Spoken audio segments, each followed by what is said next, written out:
ഇത് അരയ്ക്കുന്നുമില്ല ഒതുക്കുന്നുമില്ല, പെട്ടെന്നുള്ള കറിയാണ്, എളുപ്പമെന്നുള്ള തോരനാണ്. ഇതിനകത്ത് ഇത് ചേർത്താൽ അടിപൊളി ടേസ്റ്റാണ്. സംഭവം വേറെ ലെവലായി തീരും. കൂട്ടുകാരെ, എല്ലാവർക്കും പുതിയൊരു വീഡിയോയിലേക്ക് സ്വാഗതം. അപ്പോൾ നമ്മൾ ഇന്നിവിടെ എന്താ ചെയ്യാൻ പോകുന്നത്? ഇന്നാൾ നമ്മൾ 2 ദിവസം മുന്നേ നമ്മൾ പരിപ്പും മസാലയും കൂടെ ചാറ് വെച്ചു. ഇനി നമ്മൾ മസാല സപ്പും കൊണ്ടൊരു തോരൻ ഉണ്ടാക്കുന്നത് എങ്ങനെയെന്ന് നമുക്ക് നോക്കിയാലോ. അപ്പോൾ ഇതിൻ്റെ ഗുണഗണങ്ങളെല്ലാം ഞാൻ അന്ന് പറഞ്ഞിട്ടുണ്ടായിരുന്നു. വിറ്റാമിൻ എ അടങ്ങിയതാണെന്നും ഒരുപാട് ഗുണങ്ങളുള്ള ചീരയാണ്. നമുക്ക് ഇത്രയും ചീര നമുക്ക് എല്ലാ ചാറ് വെക്കാൻ പറ്റില്ലായിരുന്നല്ലോ. അത് കാരണം നമുക്കിതെങ്ങനെയാണ് തോരനാക്കുന്നതെന്നും കൂടെ നോക്കാം. അപ്പോൾ നമുക്ക് കൂട്ടുകാരെ തോരൻ എങ്ങനെയാണ് ഉണ്ടാക്കുന്നതെന്ന് നോക്കാം. മസാല സപ്പ് കൊണ്ട് തോരൻ എങ്ങനെയാണ് ഉണ്ടാക്കുന്നതെന്ന് നോക്കാം. അപ്പോൾ പോയാലോ, വാ. അപ്പോഴേ നമ്മൾ ഈ മസാല ചീരയുണ്ടല്ലോ, മസാല സപ്പ്, അത് നമുക്ക് തോരൻ വെക്കാനായിട്ട് അരിയാം. അപ്പോൾ അതിൻ്റെ തണ്ടും ഇലയും എല്ലാം കൂടെ കൂടിയാണ് നമ്മൾ തോരൻ വെക്കുന്നത്. തോരൻ വെക്കുന്നത് എങ്ങനെയാണെന്ന് നമുക്ക് നോക്കാം. അപ്പോൾ തോരനായിട്ട് ഞാനിങ്ങനെ ഇതിങ്ങനെ അരിഞ്ഞുകൊണ്ടിരിക്കുകയാണ്, കണ്ടോ, തോരൻ വെക്കാനായിട്ട്. നമ്മൾ സാധാരണ ചീര അരിയുന്നതല്ല, എല്ലാം കൂടെ കൂട്ടിപ്പിടിച്ച് ചെറുതാക്കി അരിയോ അല്ലേ? അത്രയേ ഉള്ളൂ. തണ്ടുള്ള കാരണം ഇച്ചിരി ചെറുതാക്കി അരിയണം. ഇതിൻ്റെ തണ്ടിനകത്ത് നല്ല വിറ്റാമിൻ ഫുള്ളിരിക്കുന്ന ഇതിൻ്റെ തണ്ടിനകത്ത് ഇലയ്ക്കകത്തുണ്ട്. എന്നാലും തണ്ട് ഒട്ടും കളയരുത്. മൂത്ത തണ്ടാണേ പറ്റത്തില്ല. മൂത്ത തണ്ട് സാമ്പാറിനകത്ത് ഇടണം. ഇത് എളുപ്പം തണ്ടാണ്, അതുകൊണ്ട് നമുക്ക് ഇതെല്ലാം അരിഞ്ഞെടുക്കാം. ഇതെല്ലാം കഴിക്കുന്നത് അത്രയും നല്ലതാണല്ലോ. അപ്പോൾ നമ്മൾ ഈ തോരൻ എങ്ങനെയാണ് ഉണ്ടാക്കുന്നതെന്ന് ഞാനിത് അരിഞ്ഞ് വെക്കുമ്പോൾ കാണിച്ചു തരാം കേട്ടോ.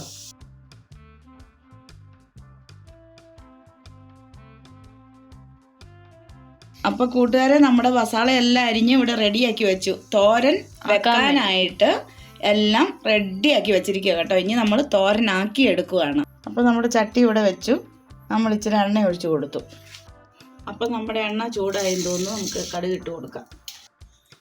ഞാനിവിടെ കുറച്ച് ഉള്ളി അരിഞ്ഞ്, പച്ചമുളക് അരിഞ്ഞ്, കരിയാപ്പിലയും കൂടെ അരിഞ്ഞ് വെച്ചിട്ടുണ്ട്.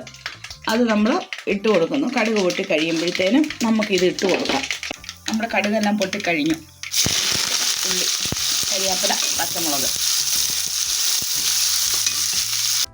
ശകലം ഉപ്പിട്ട് കൊടുക്കാം. അത് വഴകാനായിട്ട് നമ്മൾ തോരൻ എല്ലാത്തിനും കൂടെയുള്ള ഉപ്പാണ് ഇട്ടേക്കുന്നത്. ഒരുപാട് ഉപ്പിട്ട് കൊടുത്താൽ പച്ചക്കറി ഇലക്കറികൾക്ക് ഒരുപാട് ഉപ്പിടാൻ പാടില്ല. പെട്ടെന്ന് കയറി അങ്ങ് കൂടും. അത് കാരണം ഇത് വഴകാനുള്ള ഉപ്പും അതിനും കൂടെ ഉള്ളതാണ് ഇട്ടത്. അപ്പം ഇതൊന്ന് ജസ്റ്റ് ഒന്ന് വഴന്ന് വരുമ്പോഴത്തേക്കും നമുക്ക് ഇതിൻ്റെ കൂട്ടത്തിലോട്ട് നമുക്ക് ഈ ചീരേനും കൂടെ ഇട്ട് കൊടുക്കാം. അരിഞ്ഞു വെച്ചിരിക്കുന്ന ഈ ചീര എന്തോ നമ്മുടെ മസാല ചീര നല്ല സൂപ്പർ ചീരയാണ് കേട്ടോ. ഇത് വേകുമ്പോൾ ഇച്ചിരി അങ്ങോട്ട് ഒതുങ്ങും കേട്ടോ. ഇടുമ്പോൾ ഒരുപാട് തോന്നും, പക്ഷേ അത് വെന്ത് കഴിയുമ്പോഴത്തേനും താന്നു പോകും. അപ്പം നമുക്ക് ഇനി ഇതിനൊന്ന് ഇളക്കി കൂട്ടണം നമുക്ക് എല്ലാം കൂടെ. ഇനി നമുക്കൊരു കാര്യം, ഒരു തുള്ളി മഞ്ഞൾപ്പൊടിയും കൂടി ഇട്ട് കൊടുക്കണം. ഇലക്കറികളല്ലേ, അപ്പോൾ അതിനകത്ത് എന്തായാലും വിഷാംശമൊക്കെ ഉണ്ടെങ്കിലും പോയിക്കോളും. ഒരു തുള്ളി മഞ്ഞൾപ്പൊടി കുറച്ച് മതി. അപ്പോൾ നമ്മൾ ഇട്ടപ്പോൾ എന്തോരം ഉണ്ടായിരുന്നു. ഇപ്പോൾ കണ്ടോ കുറഞ്ഞു പോയത്. അതൊന്ന് വാടി വന്നപ്പോഴത്തേനും അതെല്ലാം കുറഞ്ഞു. പിന്നെ ഒരു കാര്യം, ഇതിനകത്തൊരു ശകലം പോലും വെള്ളമൊന്നും ചേർക്കുന്നതല്ല കേട്ടോ. ആ കടുക് പൊട്ടിച്ചപ്പോൾ നമ്മളിട്ട എണ്ണയില്ലേ, അത് മാത്രമേ ഉള്ളേ. ഇനി നമ്മൾ ഇതിൻ്റെ മെയിനായിട്ടുള്ള തേങ്ങ ഇട്ട് കൊടുക്കുക. ഇത് അരയ്ക്കുന്നുമില്ല ഒതുക്കുന്നുമില്ല, പെട്ടെന്നുള്ള കറിയാണ്, എളുപ്പമെന്നുള്ള തോരനാണ്. അതുകൊണ്ട് ഇനി തേങ്ങയും കൂടെ ഇട്ട് കൊടുത്ത് ഇതൊന്ന് ആവി കയറി വരുമ്പോഴത്തേനും നമ്മുടെ തോരൻ കറി ഇവിടെ റെഡിയാവും. ഇനി അത് ആവി കയറി അവിടെ ഇരുന്നൊന്ന് വേകട്ടെ. നമുക്ക് മൂടി വെച്ച് കൊടുക്കാം. അപ്പോൾ നമ്മുടെ മൂടി തുറന്നൊന്ന് നോക്കാം. ഇനി നമുക്ക് തേങ്ങ ഒന്ന് ഇളക്കിയിട്ട് കൊടുക്കാം. തോരനകത്ത് എല്ലായിടത്തും ആകാൻ വേണ്ടിയിട്ട് ഇളക്കിയിട്ട് കൊടുക്കാം. അപ്പോൾ ഈ തോരൻ്റെ കൂട്ടത്തിൽ ഇനി ഒരു ഇൻഗ്രീഡിയൻസും കൂടെ ചേർക്കാവേ നമുക്ക് വേണമെങ്കിൽ. ഒരു സൂത്രം ഇതിൻ്റെ കൂട്ടത്തിൽ, ഒരു ടിപ്പുണ്ട്. ഇതിനെ മലയാളത്തിൽ പറയുന്ന മുട്ടച്ചീര എന്ന് തന്നെയല്ലേ. ഇതിൻ്റെ കൂട്ടത്തിൽ മുട്ടയും കൂടെ കൊത്തി ഒഴിച്ചുണ്ടാക്കുകയാണെങ്കിലുണ്ടല്ലോ വളരെ ടേസ്റ്റായി. ചീരയ്ക്ക് ഭയങ്കര ടേസ്റ്റാണ് കേട്ടോ.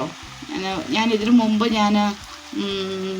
പാവയ്ക്കകത്തും മുരിങ്ങയില തോരനകത്തൊക്കെ മുട്ട കൊത്തി ഒഴിച്ച് തോരൻ വെച്ച വീഡിയോസ് ഇട്ടിട്ടുണ്ട്. കണ്ടിട്ടില്ലാത്തവരൊക്കെ ഒന്ന് കണ്ടു നോക്കുക. അന്ന് പറഞ്ഞതുപോലെ നമുക്ക് ഈ ചീരയ്ക്കകത്ത് ഇതിനകത്ത് നമുക്കതുപോലെ മുട്ട കൊത്തി ഒഴിച്ച് ഇങ്ങനെ ചിക്കി തോർത്തി ഈ ചീരയുടെ കൂട്ടത്തിൽ തോരൻ തന്നെ ആക്കിയെടുത്താൽ ഈ ചീരയ്ക്ക് ഇനി കുറേ കൂടെ ഡിഫറെൻ്റ് ആയിട്ടുള്ള ഒരു ടേസ്റ്റ് ആയിരിക്കും, നല്ല അടിപൊളി ടേസ്റ്റ്. അങ്ങനെ ചെയ്തിട്ടില്ലാത്തവർ ഒന്ന് ചെയ്ത് നോക്കുക കേട്ടോ. അങ്ങനെ അത് നല്ലൊരു തോരനാണ് ഇത് ഇച്ചിരിയും കൂടെ ഒന്ന് തോർന്ന് വന്നു കഴിയുമ്പം ഞാനത് ചെയ്യുന്നുണ്ട്. അപ്പോൾ നമ്മുടെ മസാല ചീരത്തോരൻ ഇവിടെ റെഡിയായി.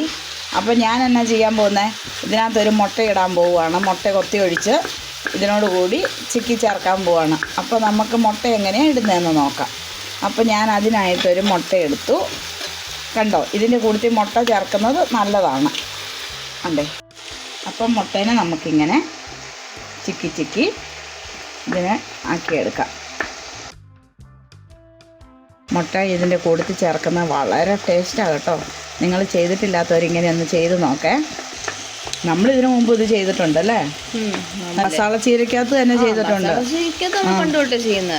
നല്ല ടേസ്റ്റ് അല്ലേ? നല്ല ടേസ്റ്റാ.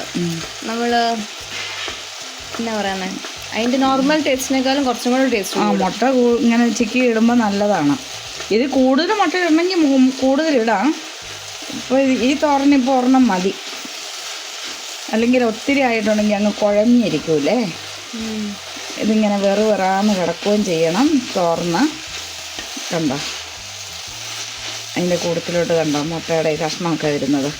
ഫ്രൈഡ് റൈസിനകത്ത് ഇടുന്ന പോലെയുണ്ട് അല്ലേ? മുട്ടയും കൂടെ ഇടയ്ക്കിടയ്ക്ക് കിട്ടുമ്പോഴേ മുട്ട കൂടുതലുള്ളവർക്ക് മുട്ട 1, 2, 3 ഒക്കെ ഇടാൻ കേട്ടോ. നമ്മളിപ്പോൾ കടയിൽ നിന്ന് മേടിക്കുന്നതുകൊണ്ട് നേരത്തെ കോഴി ഉണ്ടായിരുന്നു, ഇഷ്ടംപോലെ മുട്ട ഉണ്ടായിരുന്നു. അപ്പോൾ നമ്മൾ ഇഷ്ടം പോലെ ഇടുമായിരുന്നു. പിന്നെ മുട്ട ഇഷ്ടമല്ല, മുട്ട അലർജി ഉള്ളവർക്കൊന്നും അതെ സ്കിപ്പ് ചെയ്യാം. അതെ, മുട്ടയോട് താല്പര്യമുള്ളവർക്ക് മാത്രം ഇതിനകത്ത് ഇത് ചേർത്താൽ അടിപൊളി ടേസ്റ്റാണ്. സംഭവം വേറെ ലെവലായി തീരും. ഇതൊക്കെ ഒരു നാടൻ കറികളുടെ കൂട്ടത്തിൽ പെട്ടുന്ന കറികളാണ് ഇതൊക്കെ. നമ്മുടെ തോരനും മസാല ചീരയ്ക്ക് വേറെ എന്തെങ്കിലും പേരുണ്ടെങ്കിൽ കമന്റ് ചെയ്യണം അല്ലേ മമ്മി? അതെ, മസാലയും പരിപ്പ് കറി വെച്ചതും നാടൻ കറിയാണ്. ഇതും അതിൻ്റെ കൂട്ടത്തിലുള്ളൊരു നാടൻ കറി തന്നെയാണ് ഇങ്ങനെ വെക്കുന്നത്. ഈ മുട്ട ചിക്കി ഇട്ടിട്ടേ വെക്കുന്നത്. അപ്പോൾ ഈ കറികളൊക്കെ എല്ലാവരും ഒന്ന് ട്രൈ ചെയ്ത് നോക്കണം കേട്ടോ. ഇതൊക്കെ പഴയ കാല റെസിപ്പികളാണ്, അന്യം നിന്ന് പോകുന്ന കറികളാണ് ഇതൊക്കെ. ഇപ്പോൾ ഉള്ളവരെല്ലാം എന്നതാ നല്ല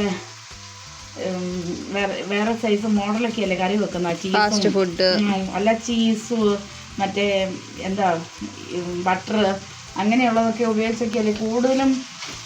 ടേസ്റ്റി ഫുഡുകളല്ലേ എല്ലാവരും ചെയ്യുന്നേ. ഇത് നാടൻ ഫുഡാണ്, ടേസ്റ്റ് ഉണ്ട്.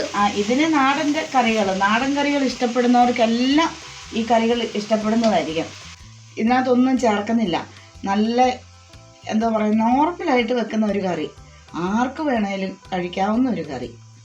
രോഗികൾക്കെന്നില്ല, പ്രായമായവർക്കൊന്നില്ല, ചെറിയവർക്കൊന്നില്ല, പിള്ളേർക്കൊക്കെ നല്ലതല്ലേ, ഏറ്റവും നല്ലതാണ്. ഒരു കെമിക്കലോ അങ്ങനെയുള്ള ഒന്നും ചേർക്കാത്ത നമ്മൾ വെറും സിമ്പിളായിട്ട് നാടൻ കറികളാണ് കൂടുതലും ഞാൻ ചെയ്യുന്നത് കേട്ടോ. അതിൻ്റെ ഒരു ഇതാണ് ഇപ്പം ചെയ്തിരിക്കുന്നത്. ഈ പരിപ്പും മസാലച്ചീരയും കൂടെ ചാറും, പിന്നെ നമ്മളിങ്ങനെ മസാലച്ചീര തോരൻ വെക്കുന്നു, മുരിങ്ങയിലയും മുട്ടയും കൂടെ ഒക്കെ ഇട്ട് തോരൻ വെക്കുന്നു, പാവയ്ക്കയും മുട്ടയിട്ടൊക്കെ തോരൻ വെക്കുന്നു. അതെല്ലാം ഒരു നാടൻ കറികളാണ്. അപ്പോൾ അതിൽപ്പെട്ട ഒരു കറി ഇത് ചെയ്തിട്ടില്ലാത്തവരൊന്ന് ചെയ്ത് നോക്കിങ്ങനെ. അപ്പം ഇത് ഞങ്ങളുടെ തോരൻ കറി ഇവിടെ റെഡി ആയിട്ടുണ്ട്. ഇങ്ങനെ ഇരിക്കും മസാല തോരൻ ഉണ്ടാക്കി കഴിയുമ്പോൾ. മുട്ടയിട്ടുണ്ടാക്കിയ മസാല തോരൻ ഇങ്ങനെ ഇരിക്കും. അപ്പം നിങ്ങൾക്ക് എല്ലാവർക്കും ഇഷ്ടപ്പെട്ടെന്ന് കരുതുന്നു. നിങ്ങൾക്ക് എല്ലാവർക്കും ഈ റെസിപ്പി ഇഷ്ടമായെങ്കിൽ നിങ്ങളും ഇതുപോലെ ഒന്ന് ട്രൈ ചെയ്യുക കേട്ടോ. ട്രൈ ചെയ്തിട്ട് നിങ്ങളും ഇതൊക്കെ ഒന്ന് കഴിച്ച് നോക്കിയിട്ട് ഞങ്ങളെ അഭിപ്രായങ്ങളും കമൻറ്റുകളൊക്കെ അറിയിക്കണേ. അപ്പം നിങ്ങൾക്ക് ഇഷ്ടപ്പെട്ടെങ്കിൽ ഞങ്ങൾക്ക് ഇതിനായിട്ടൊരു ലൈക്ക് ചെയ്യണം, ഷെയർ ചെയ്യണം, സബ്സ്ക്രൈബ് ചെയ്യണം, നിങ്ങളുടെ കമൻറ്റുകൾ അറിയിക്കുകയും ചെയ്യണം. അപ്പം നമ്മൾ ഇനി അടുത്തൊരു പുതിയൊരു വീഡിയോ ആയിട്ട് വരുന്നത് വരെ എല്ലാവർക്കും സ്നേഹത്തോടെ ടാറ്റ, ബൈ ബൈ.